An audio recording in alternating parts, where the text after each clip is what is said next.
melodic heavy metal.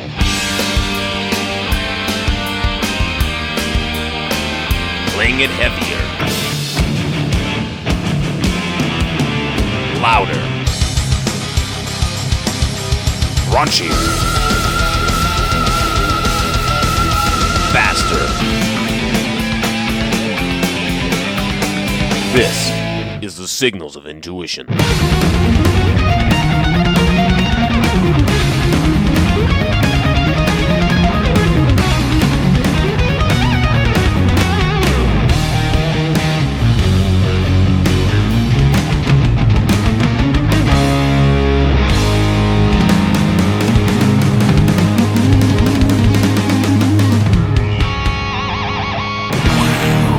There's a lead-off single right there from Mr. Big's new album, Defying Gravity. That's 1992. You're listening to Signals of Intuition, your home for melodic hard rock and heavy metal. And tonight on the show, we've got the drummer of that band, Mr. Pat Torpey.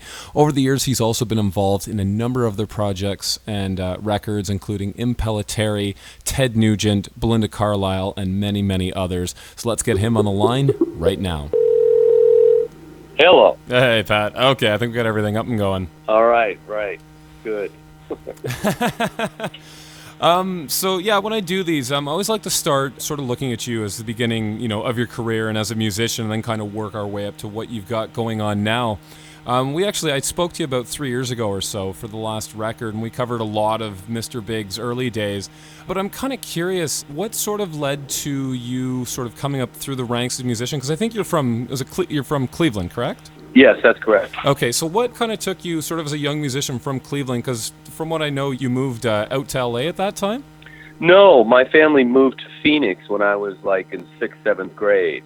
And I was just kind of getting the drum bug, when I was 10, 11 years old. I was just kind of telling my mom I wanted to play drums. And then our family moved out of the bad snowy weather because we couldn't take those harsh winters anymore. So yep. we ended up in the heat of the desert. Okay, and then so what? And then from there you moved out to LA. Like, did you go out with a couple friends, or was this just kind of like I've got to do this to advance my drum career, or what sort of led to you moving out there? Well, it kind of happened because I knew I had to do it, but I was a scared rabbit. I was like, oh my God, I'm afraid, but I'm gonna have to do it. And I was living with this girl who wanted to be an actress, and she said, I'm moving to LA, you can come if you want, but I'm going. And I said, okay. And so I just kind of followed her out, and so I ended up in LA. But thank God she had a bigger pair than I did to get out there. Sounds like it. So in your early days, were you very much like, sort of caught in the streets trying to figure things out, or what did you do to survive in those times? Well, when I first moved to Los Angeles, I started working. I thought, well, I want to be in the music business, so I'll get a job at a record store. That's how my logical mind works. Right. So I was working in a record store, and just kind of networking. I had a buddy who was in a band. They got signed to Epic Records, and through him, he heard of another band that looking for a drummer singer, and so I auditioned, and then I ended up moving up to Monterey, California, and I lived up there for about 2 years with this other band. And then that band eventually moved down to L.A. because we couldn't get anything going out of Monterey, California. It's a great place to live, but not a big music scene. So I ended up back down in L.A. with this band, and we kicked around and, eventually fell apart. But I kind of got a little more established in the L.A. scene, just networking and meeting people. And before Mr. Big was really a band, I know you got to work with a number of high-profile gigs. Do you mind sharing a couple of memories from each of these sort of early bands? How about we start with which was your first big high-profile gig? Was it American Bandstand? Well, yeah, I did American Bandstand with John Parr, the guy that did St. Elmo's Fire, and he had a hit song with Naughty Naughty was his first hit. But St. Elmo's Fire was the #1 single in America. And he came to Los Angeles to do, a couple television shows, and I had a connection at Atlantic Records that, they pull in some guys to lip sync behind artists. John said John Parr, after we did the lip syncing show with American Bandstand, that day he said, we're holding auditions for a tour. We're going to be opening for Tina Turner.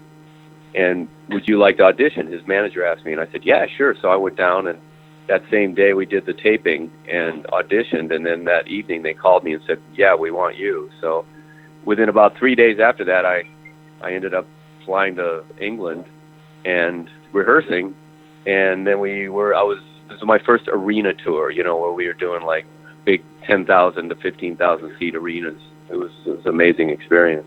We opened for Tina Turner for about, I don't know, maybe 3 months of touring, and then we ended up doing 3.5, 4 weeks with Heart. That song Never was a big hit, and they were doing great. And so we opened for them, and then John went back to England, and then I continued on doing other things. So is the next after that, would it have been Belinda Carlisle? Yeah, that Belinda kind of overlapped. We heard that it was her first solo tour. She left the Go-Go's, and we heard she was looking for a band. So what we ended up doing is auditioning. We went down to SIR, the place in downtown Los Angeles where everybody rehearses, and we went as a band. It was this guy, Rick Phillips, who plays bass. We played with the Babies and Bad English, and now he's playing with Styx. He was a good friend of mine. Oh, right, yep. And he played bass. The keyboard player was Brett Tuggle, who played with David Lee Roth, and then he ended up playing with a lot of different people. He plays with Stevie Nicks and Fleetwood Mac now. And then the guitar player was a guy named Tim Pierce, who's a great studio session guy. Oh, yeah. Tremendous players. So we went down and auditioned, all the four of us, and they stopped the audition as soon as we played, and we got the gig on the spot. Because we went in there kind of tour de force, So you guys, you already had sort of an established thing before you went in, eh? Before you went in to try this audition? Yeah, they were all buddies, and we actually had a band together. We had put a couple bands together with these guys, not Brett, but Rick and Tim. We had a couple bands trying to get, record deals and doing demos and stuff. So when we heard about this gig, we went down as a band and got the gig. That's hysterical. And then a couple years later, you worked with Ted Nugent. Was that just like a studio thing? Did you tour with him, or? Yeah, his second guitar player is a guy named Dave Amato, who was a good friend of mine. He plays with REO Speedwagon now. He's been with REO for 20 years, I think. And he was playing with Ted, and I played drums on If You Can't Lick 'Em, Lick 'Em's album. And I never toured with him, though. We never did any live stuff. We talked about it, but it just didn't work out in the schedule of me doing any live stuff. I kind of wanted to, but it just didn't work out, So it was just a studio experience. But it was a riot. He's one of a kind. Oh, for sure. Yeah, I can imagine he would be. I want to say a blast to work with. Every impression I get seems like he'd be a lot of fun in the studio to work with. Is he really intense? Yeah, he's on 10 all the time. he's always on 11. Yeah. But he's a good guy. I mean, he treated me well, and he was a lot of fun. And then also, I had no idea about this. You worked with Chris Impellitteri on Stand in Line. That's me. On that record. Yeah, that's me. Did you do the whole thing? I did all the drums on that record, yeah. Oh, now was that another studio gig, or? Yeah, it started out as a studio gig, and I actually never was in the touring band. It kind of wasn't my thing. I mean, I guess if I didn't have anything else going on, I may have done it, but musically it wasn't exactly what I was into. But I'm on the album cover, and my picture's on it, and I did the studio stuff. And that was mostly because of this bass player, Chuck Wright, who's a good friend of mine. We've done a lot of yep. Right, yeah. He got me involved because they had another drummer. I can't remember his name. I don't know who was in the studio, but he wasn't working out. So Chuck called me, and I didn't even play double kick drums at the time, and he said there's a lot of double kick stuff. So I went and bought a double kick pedal and woodshedded for 2 days in my apartment on how to play double kick, and then I did the album. Oh, that's hilarious. So yeah, Chris is a good guy. He's a good friend. And I also read you worked with Ronnie Montrose as well. How was that working with him? It was great. I mean, I love those first couple Montrose, the original Montrose band albums, Paper Money. Oh yeah, they're huge. Oh, I love them. Oh, they're the great. They were the best American rock band going for a while there, and that was another gig that I ended up doing because of Chuck Wright. He called me and said, "Hey, Ronnie Montrose is looking for a rhythm section to do some recording and maybe do some shows. Would you be into it?" And I just said, yeah, I just want to go down and meet him and play with him just for the heck of it. Who cares if I get the gig? And I know those two records like the back of my hand. So, I mean, I went in and we started jamming, and Ronnie, he started bouncing around me like a puppy dog going, "Oh my God, this sounds incredible. Oh, you got to do it." And he was really cool, nice guy. sorry to see that, that he's gone. God bless him. He was a good guy. Yeah. Yeah. And then, so what kind of leads you through all these projects? Did you have other things going on where Mr. Big started to come together? Or how did that piece of the picture kind of come together at that time? Well, I was playing with the Knack as well. I was doing some shows with the Knack, and I replaced Bruce Gary, the original drummer. And that happened because of a television show that I did. I was doing a lot of television spots and little studio recordings. I mean, I did all kinds of stuff, demos. It didn't have to necessarily be a record. And I was playing with the Knack, and because of Billy, I met Billy through my friend Brett Tuggle, who was the keyboard player with David Lee Roth, who I'd done the gig with Belinda Carlisle with. And he introduced me to Billy, and Billy left David Lee Roth. He gave me a call, and I was ecstatic. I was like, oh my God, Billy Sheehan's calling me. He's like a rock star, I was really impressed and hoping. And one thing led to another, and Billy put the band together, and here we are, 8 years later. Yeah, and that was Paul and him initially. It was them two together, and then you joined after? Is that what happened? Well, actually, Billy got a hold of Eric first. He wanted to find a singer. And through Mike Barney, the guitar guru guy up from the Bay Area. Shrapnel? Yeah. He told Billy about Eric, and I think he played something for him over the phone, one of Eric's recordings, and Billy was like, yeah, that's the voice. That's what I want. And he already had Paul in mind. And then there was another drummer that they tried out one day. His name was Bobby Urechika.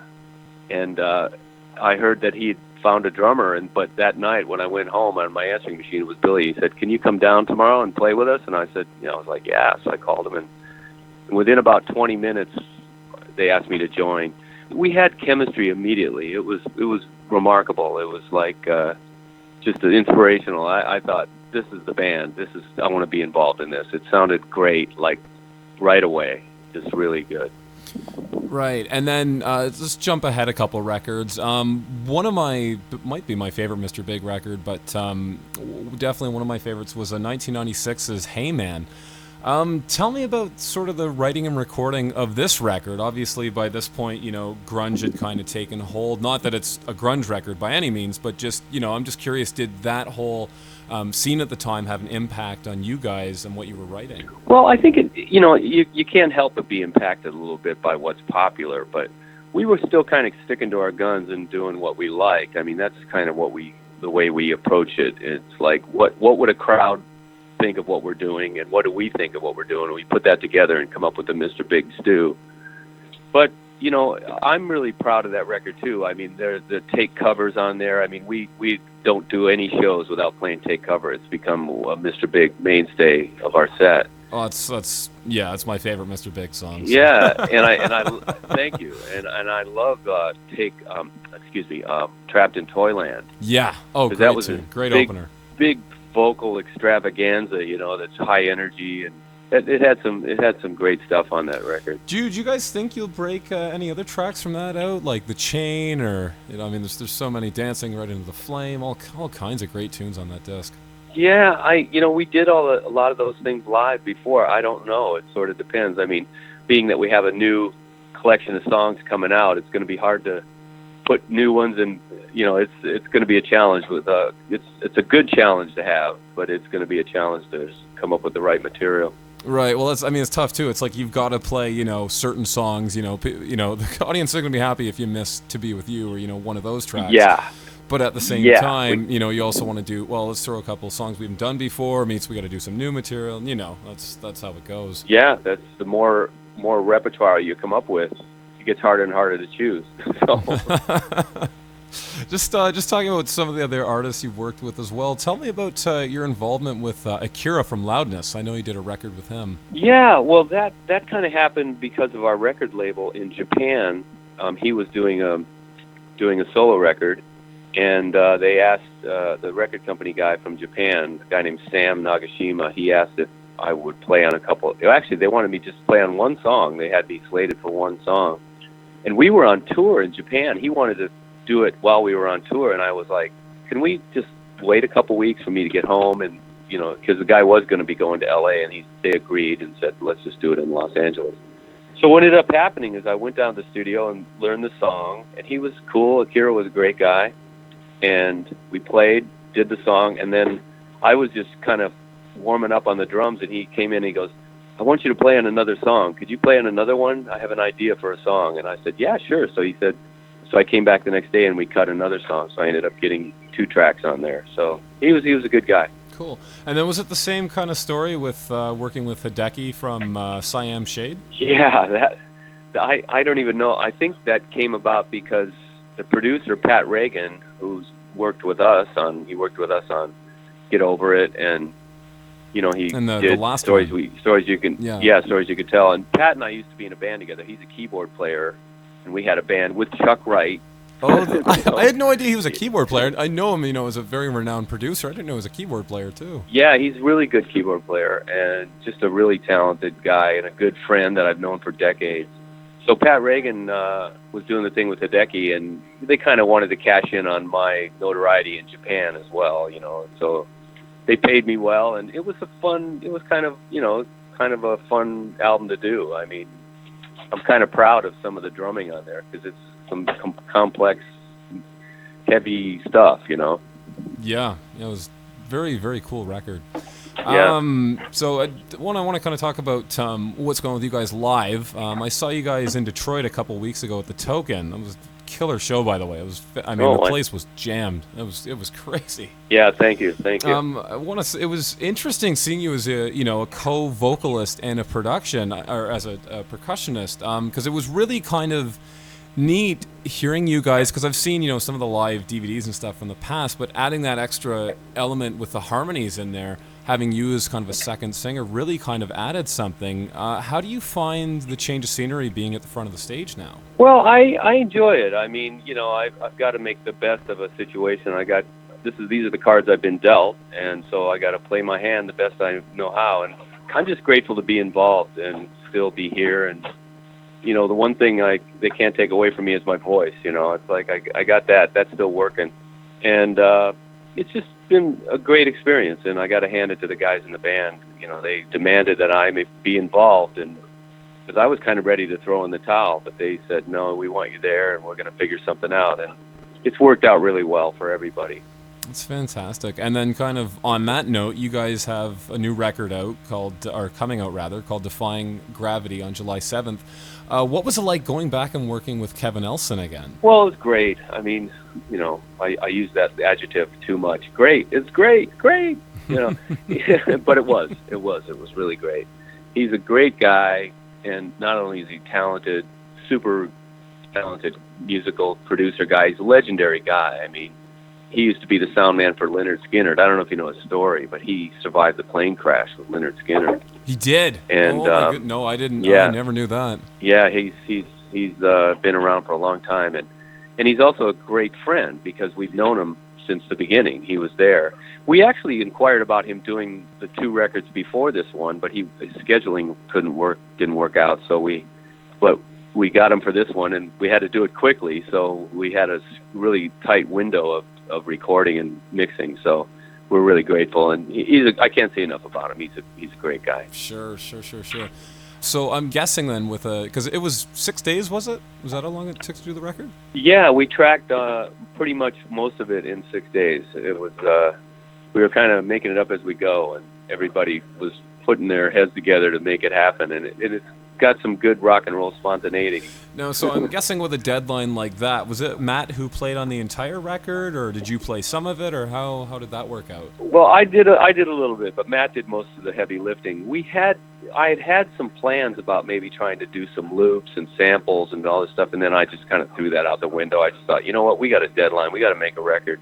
So Matt and I worked together, and he's experienced, really great, good ideas, and we just kind of would talk about, I kind of was his own personal drum producer, and so together we made it happen. So I'm really proud of the way it came out. And did you guys did you write it in the 6 days, or was it, did you guys have it well rehearsed and you knew exactly you mentioned spontaneity, so I'm guessing you probably had some ideas, but, other things you kind of finished in the studio? Yeah, that's right. We had seeds of ideas, we had outlines, we had pretty good idea what we wanted to do. So, you get in, and we had to draw on all of our experience, which We all got a lot of experience in the studio and recording, so I think that's what made it happen, is being able to draw. If it was our first record, it probably we wouldn't have been able to pull it off. So drawing on that experience is valuable.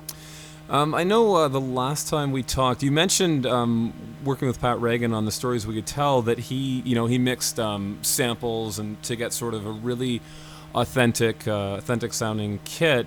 So on this, like when you played, was it the same idea on this record where you played an electronic kit? Well, we didn't to get samples, or did you actually play a real kit? No, we were playing real. It was real drums on this one. It's all there are no electronic drums on any of the new record, and we were kind of going into uncharted territory on Stories We Could Tell. We didn't have tight a deadline, so I was playing on pads and going into and then manipulating the sounds. And Pat's really good at that. He's a kind of a genius at manipulating Pro Tools. I don't know if the listeners know what that means, but Pro Tools is the way they record nowadays, and Pat's really good at it. So I was very confident that we could come up with something that sounded great, because I wanted it to sound good. If it didn't sound great, I don't want it to get released. So Pat did a great job. Yeah, exactly. Yeah. So new album aside, what does the future hold for yourself and Mr. Big? I know you've got a bunch of tours coming up. Do you think we'll get a live record from this tour? Oh gosh, we've got so many live records that have come out, and I'll bet we do another one.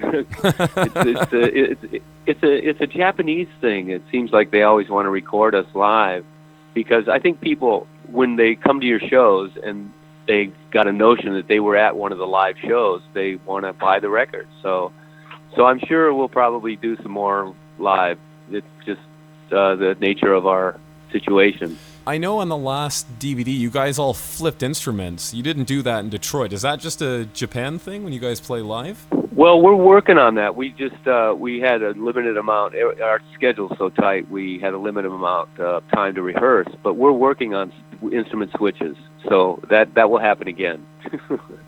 So cool. Stay tuned. Awesome. Yeah, I'm hoping, hopefully you guys hit this area next time. I would love to see something like that. I thought that was the coolest thing to see. I was watching the TV. It's like, oh, this is interesting. I think it was a Living After Midnight you guys did? Yeah, we did that. We've done a number of things, from Brown Sugar with the Stones. We did Suffragette City years ago, and we played Smoke on the Water, and it all kind of started as an accident. We walked on stage, and somebody went and sat behind the drums, and we started doing Johnny Be Good just as a joke in Japan, and the crowd got really into it. So we thought, you know what, let's work up a song and do it. So I don't know exactly what we're going to do, but I have some ideas of some other artists and songs we're going to play. Cool. That's awesome. Yeah, can't wait to see that. Well, Pat, I want to thank you so much for taking the time out to do this interview, and I just want to say, I'm not a drummer myself, but you're one of the few that I really pay attention to when they're drumming, and all the little fills and nuances to your playing. I've really been inspired by over the years. Well, thank you very much. It's nice to know that people notice, because I try to keep it rock solid, but I put in these little spicy things whenever I can. So, thanks for noticing, man. Hey, appreciate it. No worries. So yeah, best of luck with the rest of the tour and the new album, and yeah, hopefully I can catch you guys in Detroit again soon. Okay, great, Brandon. Good talking to you. Yep. You have a good one. Take it easy. You too. Bye-bye.